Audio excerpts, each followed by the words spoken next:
முருகப்பெருமானை எங்கு நினைத்தாலும் அந்த இடத்திலே முருகப்பெருமானை எழுந்தருளச் செய்கின்ற ஆற்றல் இந்த கந்த சஷ்டி கவசத்துக்கு உண்டு.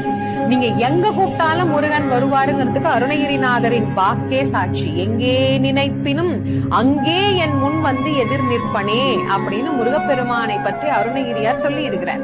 அப்போ எங்க வேணாலும் முருகனை கூப்பிடலாம். முருகா, இந்த இடத்துல எனக்கு ஒரு பிரச்சனை, நீதான் வந்து காப்பாத்தணும்னா அந்த இடத்திற்கு முருகனை வரவழைக்கும் தாரக மந்திரமாக இந்த கந்த சஷ்டி கவசம் நமக்கு பயன்படுகிறது. இத கந்த சஷ்டி கவசத்திலேயே நாம பார்க்கலாம். வர வர வேலா யுதனார் வருக, வருக வருக மயிலோன் வருக, இந்திரன் முதலா எண்டிசை போற்ற மந்திர வடிவேல் வருக வருக, வாசவன் மருகா வருக வருக அப்படின்னு எப்படியெல்லாம் முருகன் வரணும் அப்படின்னு வர்ணித்து அழைக்க கூடியதாக இது அமைந்திருக்கு. ஆக முதல்ல இது முருகனை